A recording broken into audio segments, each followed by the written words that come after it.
नमस्कार दोस्तों, मैं हूं आपकी अपनी आचार्य कल्पना जैन। बात करते हैं मीन लगन की। इनका शनि आपके सेकंड हाउस में गोचर कर रहा है और इस टाइम पर आप लोगों के पास पैसे आएंगे, लेकिन बहुत जल्दी खर्च हो जाएंगे। पैसे आपके पास टिकेंगे नहीं और खर्चे अचानक ही आने शुरू हो जाएंगे। आप सोचेंगे कि अभी तो इस खर्चे की कोई जरूरत नहीं थी, लेकिन अचानक ही खर्चा कैसे आ गया, क्या हो गया, आप कुछ समझ नहीं पाएंगे। आप कुछ काम ऐसे करेंगे जिसकी क्वालिटी वर्थ करती है, लेकिन उन क्वालिटी की वजह से ही आपको उसके पैसे ज्यादा पे करने पड़ेंगे। उससे धीरे धीरे पैसा निकालवाने की कोशिश करेंगे। कुछ रिश्तेदार होंगे जो आपसे पैसे मांगेंगे, लेकिन आपको कभी भी उन्हें पैसे उधार नहीं देने हैं, क्योंकि ध्यान रखना, पैसे देने से पहले अगर आपने उनको पैसे दे दिए तो वो पैसे वापस नहीं आएंगे। इसलिए किसी को भी उधार देने से पहले बच्चे अपने खासतौर पर अपने रिश्तेदारों को पैसे देने से पहले सोच समझ के दें।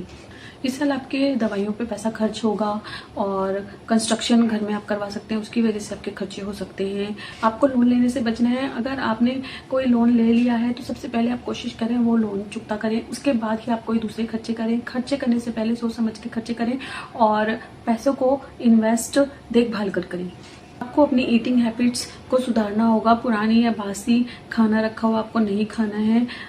हो सके तो ताज़ा खाना खाएं, तामसिक भोजन से बचे, शराब, नशा, इन सब चीज़ों से कोसों दूर रहें और कोशिश करें कि अपने डेली रूटीन को ठीक करें। एक्सरसाइज करें, योगा करें, मेडिटेशन करें। ये शनि के बुरे प्रभावों को कम करता है। और दूसरा, आपको हेल्थ इश्यूज हो सकते हैं, उसमें भी आपको योगा और एक्सरसाइज फायदेमंद होगा। तो सात्विक भोजन खाने की कोशिश करें, वो आपके शरीर के लिए भी अच्छा रहेगा। के लिए उपाय है कि किसी भी मंदिर में जाकर आप भगवान के आगे हाथ फैलाकर कुछ भी अपनी जो भी आपकी मन्नत है वह मांगे, जिससे आपकी फिजूल खर्ची जो है वो होनी कम हो जाएगी। आपको अपने घर के अंदर पॉजिटिव माहौल बना के रखना चाहिए। ऐसी भाषा बोलनी चाहिए जिससे कि सभी लोग खुश हों। ऐसी भाषा ना बोलें जिससे कि लोगों का दिल दुखे या वह आपके लिए गलत सोचना शुरू कर दे या आपका डाउनफॉल शुरू हो जाए।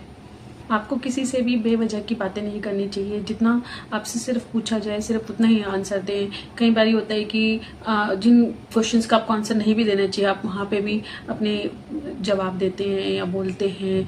तो आपको बेवजह कहीं पर भी घुसना नहीं है, किसी के मामले में नहीं आपको पड़ना है। सबसे पहले आपके लिए ये उपाय है कि आपको पूरे दिन कुछ नहीं खाना है। शनिवार के दिन आपको उपवास रखना है हर शनिवार को, और दिन में सिर्फ आपको लिक्विड चीज़ें ही लेनी है और शाम ढलने के बाद अपना फास्ट आप तोड़ सकते हैं।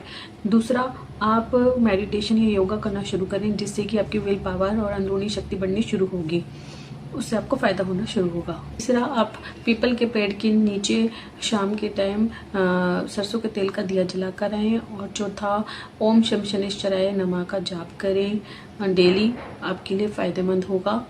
आपको इसलिए सबके साथ हम्बल बनना है, आपको सॉफ्ट बनना है, किसी के लिए कुछ गलत शब्द नहीं बोलने हैं, अच्छा बोलना है, अच्छा सोचना है, अच्छे कर्म करने हैं। जब आप अच्छे कर्म करेंगे तो शनि आपको अपने आप अच्छे रिजल्ट देना शुरू कर देता है, क्योंकि शनि कर्म फलदाता है और जैसे आप कर्म करते हैं वैसे ही शनि आपको रिजल्ट देते हैं। इसलिए शनि से डरने की ज़रूरत नहीं है, सिर्फ आपको अपने कर्मों पर ध्यान देना ज़रूरी है। शनि का ये गोचर आपके लगन या आपकी राशि पे क्या प्रभाव डाल रहा है, अगर आप भी ये जानना चाहते हैं तो आप हमारे चैनल के साथ जुड़े रहिए और हमारे चैनल को लाइक और सब्सक्राइब करना ना भूलें। जय जिनेंद्र दोस्तों।